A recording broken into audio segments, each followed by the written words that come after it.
Imagine a survival technique that is so vital, it can help you to build apparatuses in first aid scenarios or water filtration or signaling or for shelter making. Well, in today's video, we're going to talk about the one technique that with a little bit of an imagination can help you in your survival situation. So whether you're looking for a means to suspend material so you can make a little shelter, or you're looking for a means to be able to create a water filtration system, the Wrap and Frap method is for you. And we're gonna go over it step by step. It's super easy and it's super easy to master. And it's become your number one tool next to a lighter in your survival preparation. Stay tuned.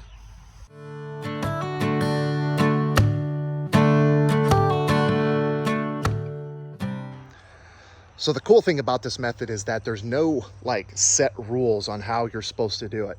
You don't need to use paracord. You don't need to use saplings, okay? Whatever materials are available to you.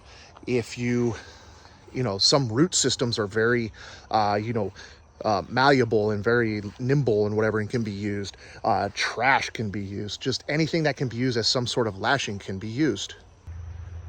The only thing with this system is that the only thing you're limited by is your imagination. So first, what we're gonna do is we're gonna go ahead and break this down, and I'm gonna show you how to do the Wrap and Frap method on 2 poles. Okay, so when it comes to like what you wanna build, it's all mission dependent, right? Are you using it to build a shelter, or are you trying to create a, freaking nuts are falling everywhere.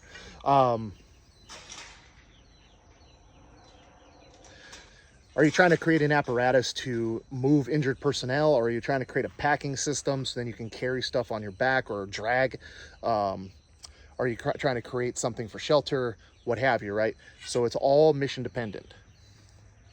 And when I say that is that because it's going to dictate what kind of material you are using, right? I don't want to use 1-inch saplings if I'm going to put a 200-pound person on it and suspend them for field expedient litter, right? It all depends, but the principle remains the same.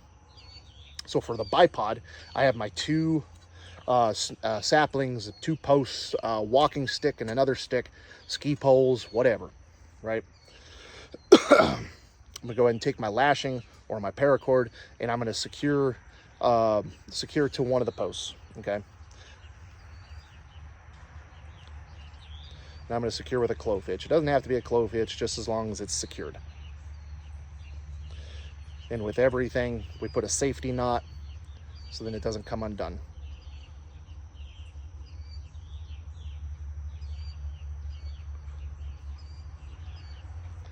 Safety knot right there. So now it's not coming undone. Now from here, with the bipod, really I can do this standing up.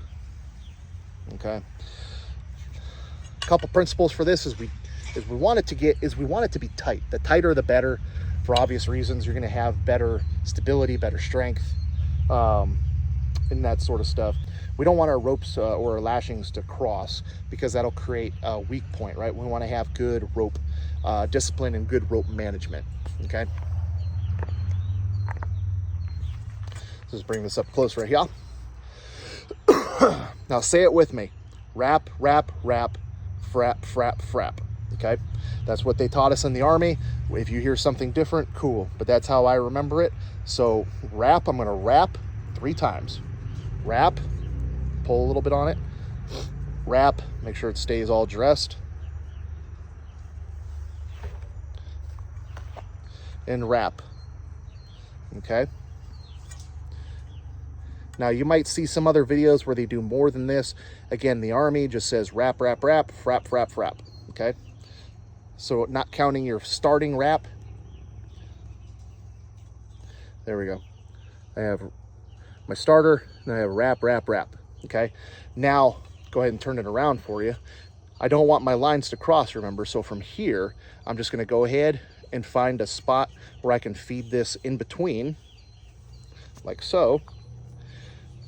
And I'm just going to keep it dressed, and I'm just going to pull up on it against that wrap, okay? And that's a frap. That's 1 frap.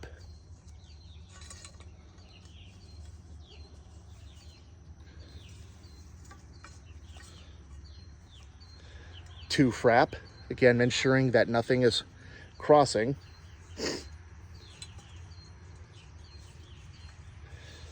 then 3 frap. Then from here, I'll just go ahead and secure with another clove hitch.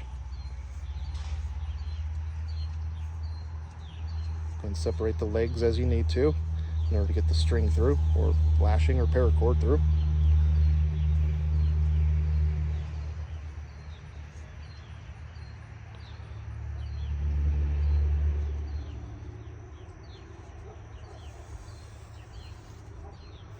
Okay.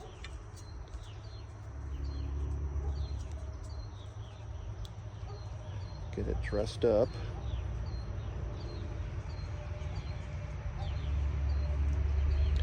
We always want to make sure your knots are dressed up.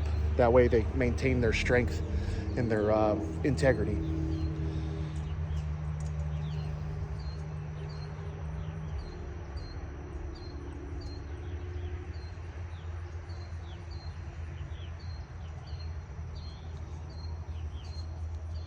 Which right now I do not have.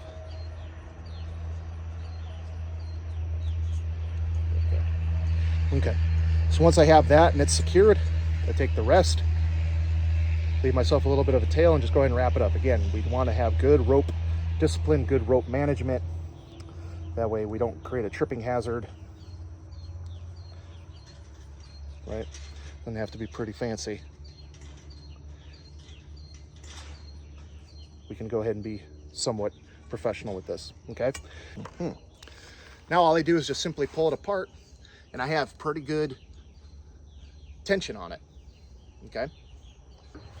If I don't have a tree or anything that I can suspend this to, I can use my bipod, whether it be a walking stick and another stick, or ski poles, what have you. I just put this guy line under here. Okay, hoist that up, tighten my knot here. And now we're ready to go. Hiya.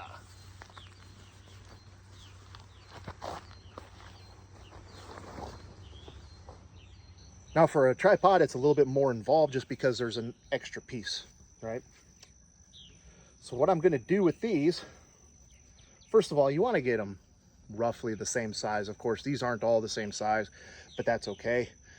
Not gonna be a showstopper. I just want to make sure that I come down a little bit, so then as these separate apart, there's no chance of any slippage or anything, but everything's the same. I'm gonna go ahead and secure my lashing. You know what? I'm gonna secure it to the short one, just so I know that I'm good.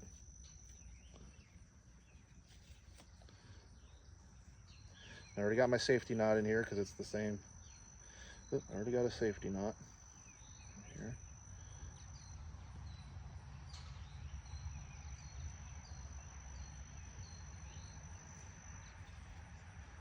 Okay, clove hitch in place. Now, when you're doing this,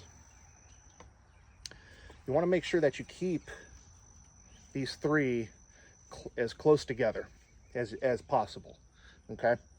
Reason being, of course, for tension. If I have it separated out here, it's not going to get it nice and tight. So I want to make sure that I keep everything as close together as possible. Now we just do the same thing we did before. Remember, wrap, wrap, wrap. Wrap 1. Wrap 2. Now, I said that it's a little bit more involved because there's an extra piece, right? If I pull too tight, you see how they kind of bunch together? I got to fight to keep that flat. So after I get this wrapped, I'm going to show you what you can do to remedy that.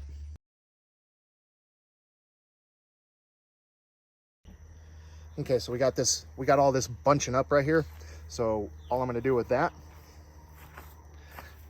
make sure my line doesn't cross. Okay. Step on it.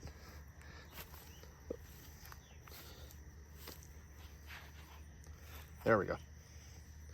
Now from here, again, I don't want my lines to cross, so I'm going to find a place I can feed my rope through. and I'm standing on it because now I can get a little bit of extra tension on there. Oops.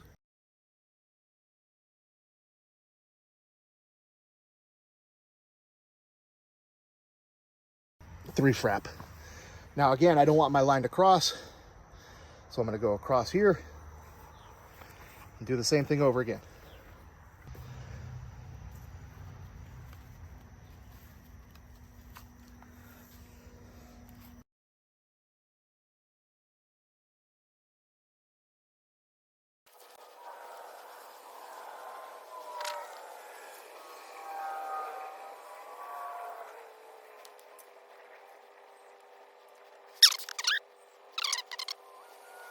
And then from there, just pull them apart.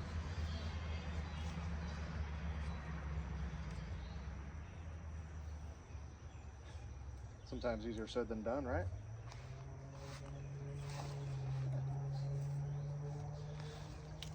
There we go.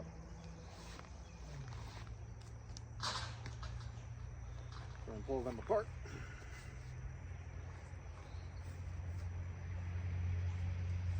And there you have it. You got a pretty solid structure right there. Obviously, you can make yourself one of these water filters. Now, let me show you something with this one, though. Don't ever overcomplicate this. This is not wrapped and frapped, okay? I just took these saplings, put them together, wrapped them, and then just put a bunch of twists in there, pulled it nice and tight against itself. Okay, so you see it's not as tight as the wrap and frap, but for what I need it to do, it is absolutely working. There we go. Okay, and this works fine. So what's the moral of the story? Don't overcomplicate this.